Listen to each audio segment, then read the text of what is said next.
So in this video, I'm going to work on section 3.3, page 187 in the text. And I'm going to see if I can work through numbers 41, 43, and 47 if that doesn't get too long. So each of these involves trigonometry with the first derivative analysis. And so here we go. Number 41 says f of x is, what do I have here? I have x minus 2 sine of x. And we'll see what we can make out of that. So again, we're going to find the intervals of increase, intervals of decrease, and the relative extrema. So let's see, we need the first derivative, which is 1 minus 2 derivative sinus cosine. And we need to find the critical values. Critical values are type 1. That's where the derivative is equal to 0. So if we set 1 minus 2 cosine of x equal to 0. Really, as much as anything, these three problems, the calculus is straightforward. This is a review session for our glory days back in basic trigonometry. So let's see, if I solve for cosine, this gives me -1 and then divide by -2. So this implies that cosine of x is -1 over -2, or 1/2. Then we have to do a quadrant check. You can solve this using whatever means you want to solve, but you need to make sure and do the quadrants correctly. Cosine is positive, means we're going to have a solution in quadrant 1. We're also going to have a solution in quadrant 4, as I write it. And so once we've done that, we've taken the signum into account. And so now we need the reference angle. The reference angle cosine is equal to 1/2. You know this from unit circle. You know this from however you learned this in basic trigonometry. We know that the reference angle is pi over 3. And so we need to take that reference angle in each of those quadrants. In quadrant 1, the reference angle is the angle. And in quadrant 3, reference angle of pi over 3 gives us 5 pi over 3. So those are two solutions so far. Type 2 critical values. That's where the derivative does not exist. Remember that cosine, the domain of cosine is all real numbers. And so there are no, if the function involves only cosine or only sine, or a mixture of sine and cosine, then there are no type 2 critical values, because the domain of cosine, the domain of sine is all the real numbers. If the domain of the functions involved are all the real numbers, if the domain of the derivative is all real numbers, then there are no type 2 critical values. I should say that again. If the domain of the function is sine and cosine, that's not what I just said earlier, it's not quite right. If the domain is all sine or all cosine or a mixture of sine and cosine, then there are no type 2 critical values, because this is a cosine function. All right, so it is convenient, by the way, to envision the unit circle so that we know what points to take. So what we have here, this is the number line. It is broken at pi over 3 and at 5 pi over 3. Which is to say that is at this angle, pi over 3, and at this angle, 5 pi over 3. So the question is, what are going to be our representative values we're going to select here? Well, our representative value here is going to clearly be 0. By the way, in the statement of this problem, we are limiting ourselves. In the statement of this problem, if you read the directions, we're limiting ourselves only to 0 to 2 pi. So we're limiting ourselves only to 1 revolution. And so 0 would be a fine point to pick here. And pi over 2 would be a value we could choose here. 2 pi rather. 2 pi is a value we could choose here. And then we need a value between, somewhere between these two. So in between these two values means an angle somewhere in this region of the unit circle. And you may pick any one of them. Probably the simplest is going to be pi. And so the simplest choice to pick for that representative value is pi. So my representative values for the first derivative analysis are 0, pi, and 2 pi. 0 and 2 pi will work even though they are the endpoints of this interval because we know the behavior of the function. So if I want to evaluate the derivative at 0, so that is, where's my derivative? 1 minus 2 cosine of 0. Cosine of 0 is 1. So that's 1 minus 2 is negative 1. The fact that it's negative 1 is not what's important. The fact that it's less than 0 means the function is decreasing on that interval. F prime at pi. So that's 1 minus 2 times cosine of pi. Cosine of pi is negative 1. That's 1 minus 2 times negative 1. 1 plus 2. 1 plus 2 is 3, which is bigger than 0, so the function's increasing. And then at 2 pi, we're clearly going to do the same thing as we had at 0. So this is going to be 1 minus 2 cosine of 2 pi. And that's, again, cosine of 2 pi is 1. So this is 1 minus 2, which is negative 1, which is, again, less than 0. So the function's decreasing in this interval, so increasing here. So we have a potential minimum here and a potential maximum here. We have the intervals of increase. So we know F is increasing. Where's the increasing? That's from pi over 3 to 5 pi over 3. We know F is decreasing from negative infinity to pi over 3. And we also know is decreasing from 5 pi over 3. Oh, I'm sorry, we don't use negative infinity here. We're limiting ourselves to 0. We should make this a correction here. This is from 0 to pi over 3. We're not interested in what's happening beyond there. And then 5 pi over 3 to 2 pi, because that's the end point, or that's the end of the values we're considering for this function. So these are the intervals of increase and decrease. We don't go to a negative infinity and positive infinity because of the restriction in the problem. And then we have a potential minimum and a potential maximum. So now we go back to the original function. Remember, the original function evaluated at pi over 3. So what do we have here? That's pi over 3 minus 2 times sine of pi over 3, which is going to be some weird looking number. Pi over 3 minus sine of pi over 3 is root 3 over 2. So this is 2 times square root of 3 over 2. The 2's cancel. And so what we generate is pi over 3 minus square root of 3. There's no need to simplify that. If you want to get a decimal, that's wonderful, but just leave it like that. So that is the relative minimum. So I'm going to gain some space here again. So we have a relative minimum at pi over 3, comma, pi over 3 minus square root of 3. And then we have a potential maximum here. Compute the function at, what is that, 5 pi over 3? And this is, here we go, this is 5 pi over 3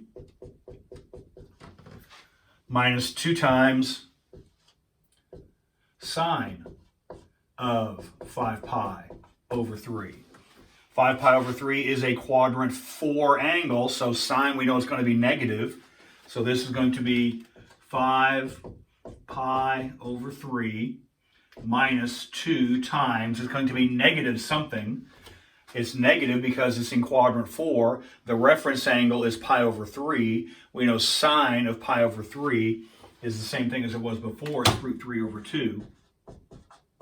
So this is negative 2 times, negative 2 times negative. So here the negatives cancel. And so we're left with, in this case, 5 pi over 3 plus the square root of 3 for the y coordinate. So this is the relative maximum at 5 pi over 3, comma, and our value is 5 pi over 3 plus the square root of 3. Now, if I had to bet money The thing that makes that problem challenging is not the calculus. It is remembering your trigonometry. So if nothing else, you can use this as fodder to review your trigonometry.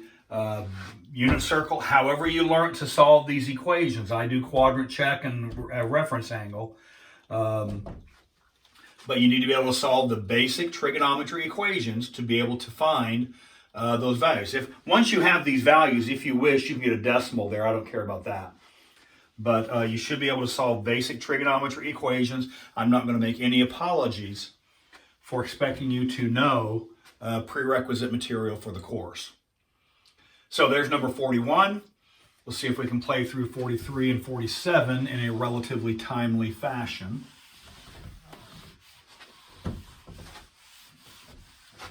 So that was 41. This is number 43.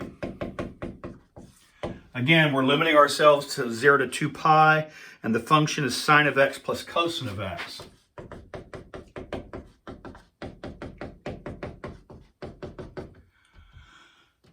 All right, again, this is on 0 to 2 pi. So let's see what we have here. Well, we need the derivative. The derivative of sine is cosine. The derivative of cosine is negative sine. So there's the derivative. We need to find the critical values. Type 1. You'll be writing this every time. This is where the derivative is equal to 0 every time. And so set this to 0. This implies cosine of x minus sine of x is equal to 0. Now, if you have sine and cosine involved in an equation, there are various techniques for solving those. In this particular case, typically what it means is going to involve squaring both sides of the equation. And I think to make this a little more straightforward, what I'm going to do, you don't necessarily need to do this, but what I'm going to do is move the sine across and square both sides. That's one technique. Maybe another technique might be this. So we can go cosine of x is equal to sine of x. That's one possibility. Now, rather than square both sides, what I'm going to do is divide both sides by cosine. And remember, whenever you divide both sides by a variable, you need to assume that the variable expression you're working with is not equal to 0. If cosine is equal to 0, I'm not allowed to divide both sides of this equation by that value. But if cosine is not equal to 0, now, suppose cosine is equal to 0. If cosine is equal to 0, come on, think with me. If cosine of x is equal to 0, what x values are we working with? If cosine is equal to 0, let's go off to the side here. If cosine of x is equal to 0 in this one revolution, then we know x is equal to, when does cosine equal to 0? That's at pi over 2 or 3 pi over 2. But at pi over 2, this is clearly a false statement. Cosine of pi over 2 and sine of pi over 2 are not the same number. Cosine of pi over 2 is 0. Sine of pi over 2 is 1. So that's not a solution of the equation. And then at 3 pi over 2, cosine, right? At 3 pi over 2, cosine is equal to 0. But sine is equal to negative 1. Here it is, 0, and sine is equal to negative 1. So that is clearly not a solution to the equation. So if the values that cause this to be 0 are not solutions of the equation, that means we may freely divide both sides of the equation by, in this case, cosine. So if cosine is not equal to 0, which means if we get pi over 2 or 3 pi over 2 as solutions, we need to exclude them. If cosine is not equal to 0, I can divide both sides of this equation by cosine. And so that gives us, I'll go ahead and do that since it's been a little while here for some of us. Divide this by cosine. Divide this by cosine. I divided by cosine rather than sine because I prefer to work with tangent rather than cotangent. But you get the same result either way, because this gives us 1 is equal to tangent. And when is tangent equal to a positive number? Our quadrant check. When is tangent equal to a positive number? That's in quadrant 1 and quadrant 3. Now we've taken the signum into account. Now we need the reference angle. The reference angle, I'll write the word angle. The reference angle, when is tangent equal to 1? That's at pi over 4.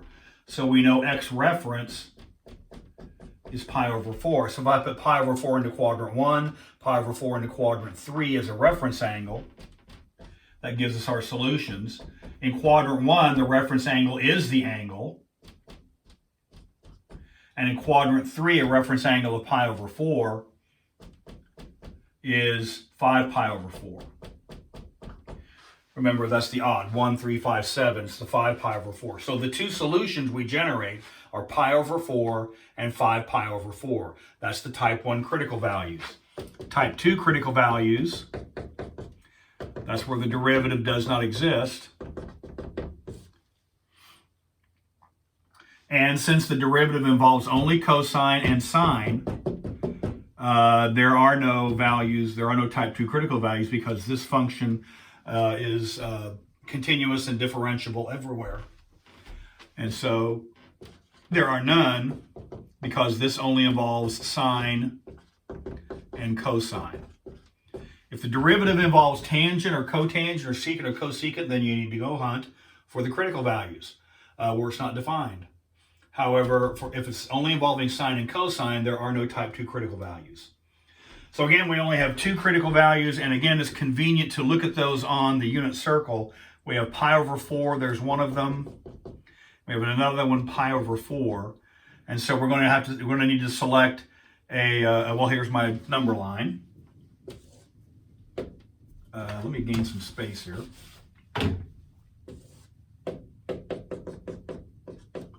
Here's 0, 5 pi over 4. Here's 2 pi. This is obviously not to scale. And so from the values less than pi over 4, I can use 0 as my representative value. I need a number in between. I need a number in between here. And you can pick whichever one you want. I like to pick the simple one, which is pi. That's clearly between those two. This is 5 pi over 4. So I'm going to choose pi as my representative here, and then the representative in this region can also be the 2 pi value. So we need to evaluate the first derivative at these 3 representative values. First derivative evaluated at 0, that's cosine of 0 minus sine of 0. That's 1 minus 0 is 1, which is bigger than 0, so the function's increasing. So in that region, the function's increasing. We have f prime at pi. That's cosine of pi minus sine of pi. Cosine of pi is negative 1 minus sine of pi is 0, so that's negative 1, which is less than 0. The function is decreasing. F prime at 2 pi, if I had to bet money, it's going to be the same thing as 0 was. That's going to be cosine of 2 pi minus sine of 2 pi. Cosine of 2 pi is 1 minus sine of 2 pi is 0. That's 1, which is bigger than 0, so the function's increasing. So we have our solution so far. So the function f is increasing from 0 to pi over 4, and it's increasing from 5 pi over 4. Again, we're not using infinities because we're bound by 1 revolution. And then we have f is decreasing in between on pi over 4, 5 pi over 4. So those are the intervals of increase and decrease. We have a potential maximum and a potential minimum. So we need to evaluate the original function. We need the original function now at pi over 4. Let's see, that's sine of pi over 4 plus cosine of pi over 4. Sine of pi over 4 is root 2 over 2. Also, cosine is root 2 over 2. So we have square root of 2 over 2 plus square root of 2 over 2. Well, a half of 1 and a half of 1 makes a whole one. Or we can have 2 root 2 over 2's. So by hook or by crook, that's the square root of 2. If you want to use the decimal approximation, that's fine. It's about 1.41. So that's the relative maximum. Relative maximum at pi over 4, comma, square root of 2. And then what about 5 pi over 4? F of 5 pi over 4. Remember, 5 pi over 4 is a quadrant 3 angle. Both sine and cosine are negative in quadrant 3. And the reference angle is the same, pi over 4. So knowing that, or knowing your unit circle, or whatever method you know to know it, we have sine of 5 pi over 4 plus cosine of 5 pi over 4, which is negative square root of 2 over 2 plus negative square root of 2 over 2. So that's negative square root of 2. And so that's a relative minimum.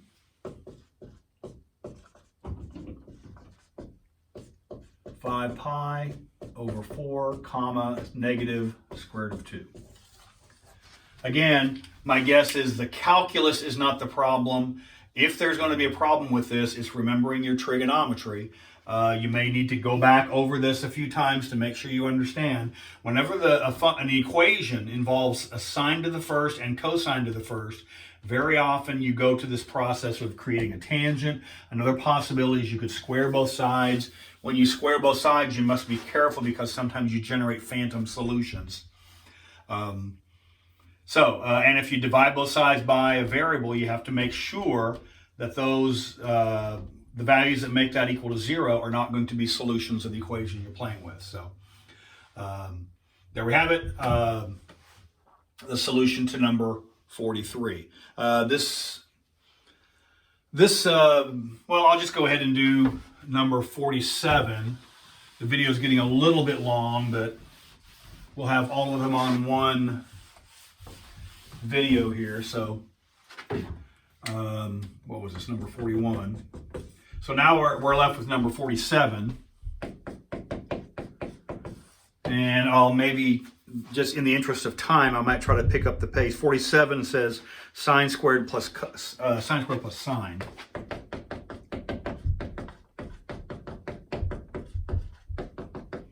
And again, we're on 0 to 2 pi. So the derivative of sine squared, that's the chain rule, that's 2 times sine of x to the first times the derivative of the inside, which is cosine, plus the derivative of sine is cosine of x. Again, the derivative involves only sines and cosines, so there will not be any type 2 critical values. I hope by now you're getting the rhythm for this first derivative analysis. Derivative, type 1 critical values, type 2 critical values. Cut the number line, choose the representatives, evaluate the first derivative at all those representatives to get the increasing, decreasing intervals. And then at those candidates for maxes and mins, you compute the original function value. If you plug a value into the original function, you don't get a solution. That means there is neither a max nor a min at that point. So all we need to do is make sure and find that point. Once you find it, list it as an ordered pair, and we're out. So we're going to continue here. Critical values, type 1. Type 1 is where the derivative is equal to 0. So I'm going to set 2 sine of x, cosine of x, plus cosine of x is equal to 0. A classic trigonometry equation from back in basic trigonometry. Factor out cosine, leaving behind 2 sine of x plus 1 is equal to 0. So we have cosine of x equal to 0, or we have 2 sine of x plus 1 equal to 0. Cosine of x equals 0. Well, that solves immediately because we know the graph of the cosine curve. That's pi over 2 or 3 pi over 2. And then this we have to solve because this is not a quadrantal angle here. So we have sine of x is equal to negative 1/2. Quadrant check. Quadrant check. When is sine negative? Sine is negative in quadrant 3 and quadrant 4. It's going to be a little bit dicey down here. And then, so now that we've done the quadrant check, we've taken the negative into account. You may ignore the negative.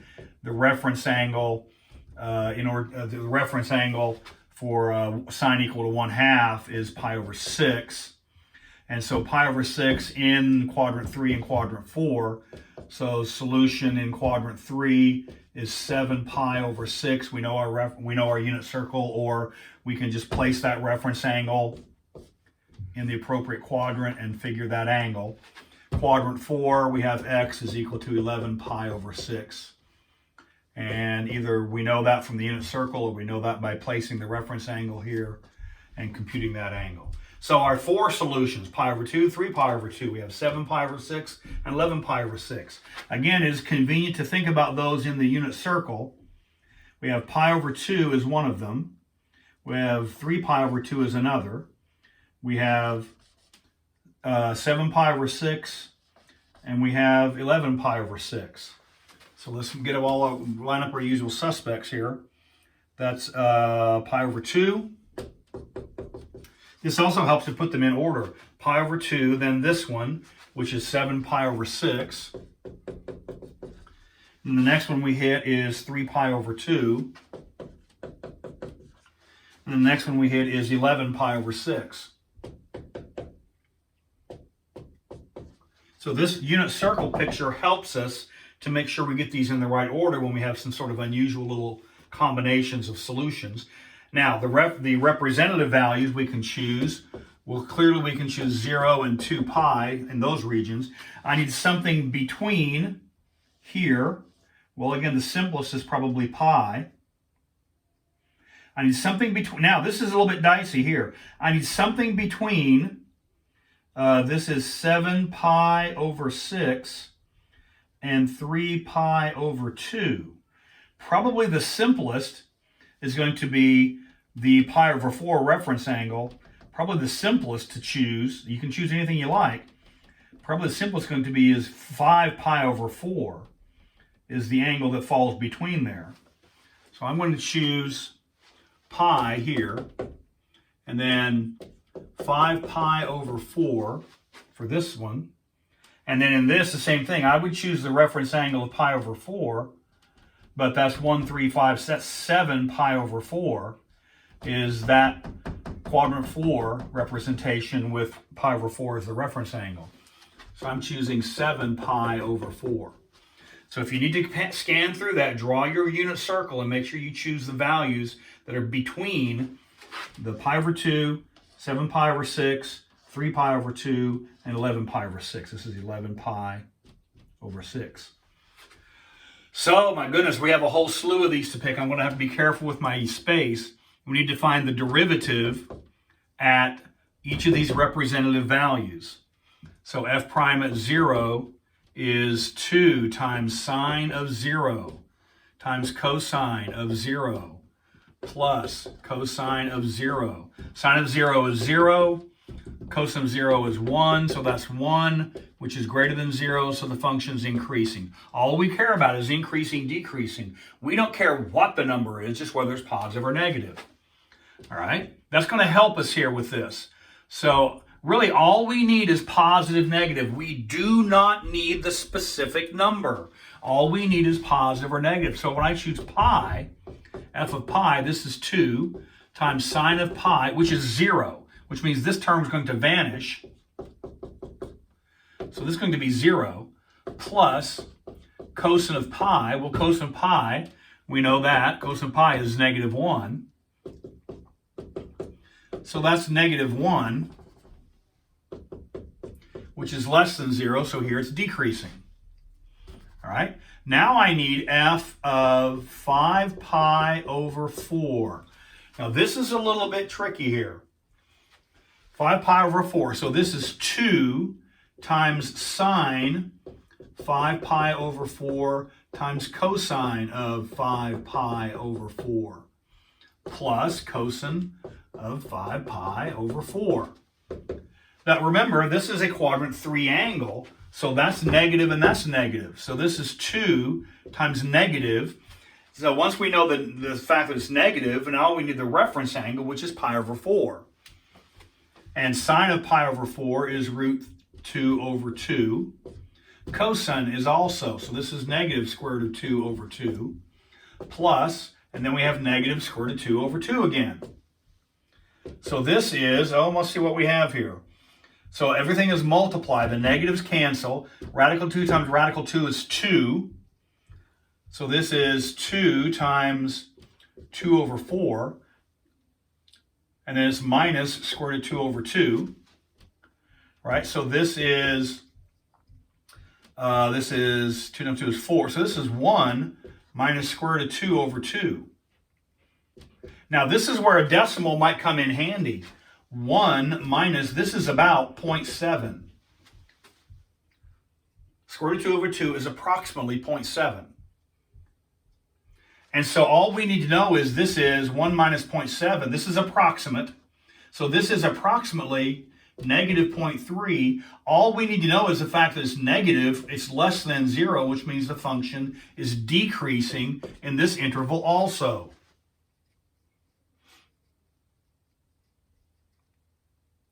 So be careful. Watch through that very carefully. Replay this if you need to. I'm going to run out of space, so I'm going to back over here and gain some space to work with and finish this long problem out. I need to do the same thing as before. I need f of 7 pi over 4, which is 2 times sine of 7 pi over 4. Times cosine of 7 pi over 4 plus cosine of 7 pi over 4. 7 pi over 4 is a quadrant 4 angle. And so sine is negative, but cosine is positive. So this is 2 negative square root of 2 over 2. And then this is positive square root of 2 over 2. Plus this is positive square root of 2 over 2. So what do we have here? This is square root of 2 times square root of 2 is 2. But it's negative 2 over 4 plus the square root of 2 over 2. This is 1/2. This is negative 1 plus the square root of 2 over 2. And again, it is convenient to know this number. This is about 0.7. You should know the square root of 2 over 2 is about 0.7. That's just a number that should be around your mental furniture. This is, again, negative 3. Do we see that? This is, again, negative 3 about. Negative 0.3, rather. Negative 0.3, which is less than 0, which means the function is decreasing. And then finally, 2 pi, which is not too terrible. F of 2 pi. And so that is f prime, rather. F prime of 2 pi. This should be f prime. I'm sorry. This is f prime. This is f prime. This is f prime. Oh my, I'm terrible. Terrible, terrible. This is f prime. F prime, f prime, f prime, f prime. So give me -3 for my work, because I didn't do the, I did f prime, I just didn't denote it correctly. F prime of 2 pi is going to be the same thing as 0 was, isn't it? That's going to be 2 times sine of 2 pi times cosine of 2 pi plus cosine of 2 pi. That's 0 plus, and cosine of 2 pi is 1 again. So this is 1, which is bigger than 0, so the function's increasing. All right? And so, I'm going to run out of space again, so I'm going to kill this. So we have f is increasing, let's see, from 0 to pi over 2. Again, we're only going from 0 to 2 pi. And this one, from pi over 11 pi over 6 to 2 pi. And then we have f is decreasing pi over 2 to, what am I doing here? Pi over 2 to 7 pi over 6. And is decreasing from 7 pi over 6 to 3 pi over 2. All right, so let me double check. 0 to pi over 2, got that. It's increasing from pi over 6 to 2 pi. It's decreasing from pi over 2 to 7 pi over 6. And it's decreasing from 7 pi over 6 to 3 pi over 2. And so we have 1, 2, 3 intervals of decrease. It's decreasing here. We have 1, 2, 3, 4, 5 intervals. 1, 2, 3, 4, 5 intervals. 3 pi over 2 to 11 pi over 6. And then we have a potential max. Now notice, there is neither max nor min here because it is not changing. There is neither max nor min here because it is not changing. But there is a potential minimum here because it is changing. So we do need to find the function value at pi over 2. And we need to find the function value at 11 pi over 6. Go back to the original function. So we have, let's see if we can finally finish this big old problem off. F of pi over 2. So this is sine squared of pi over 2 plus sine of pi over 2. Well, I can do that. Sine of pi over 2 is 1, squared is 1, plus sine of pi over 2 is 1. 1 and 1 make 2. So that is the relative maximum. Relative maximum is at pi over 2, comma 2. So here are the intervals of increase and decrease. Here is the relative max min. And then we need f of 11 pi over 6, which is sine squared of 11 pi over 6 plus sine of 11 pi over 6. The reference, now again, that is in quadrant 4, so sine in quadrant 4 is negative. The reference angle is pi over 6. I know sine of pi over 6 is 1/2, so this is 1/2 squared because it's sine squared, plus negative 1/2. It's negative because sine, we're taking sine of a quadrant 4 angle. So all the devil's in the details, and this is loaded with it. The calculus is not the issue, it's the trigonometry. That's why this is almost a 40-minute video by now. So what do we have here? This is 1/4 minus 1/2, which is negative 1/4. And so that, at long last, is our relative minimum at 11 pi over 6, comma, negative 1/4. And if that doesn't give you enough trigonometry for the day, then you just need to get out more. So there they are, 41, 43, 47, trigonometry all over the place. Luckily, you know your trigonometry, because if you didn't know your trigonometry, those might be a challenge for you. So being able to solve basic, ordinary trigonometric equations is a fundamental skill that you need to make sure and have. There we have problems 41, 43, and 47.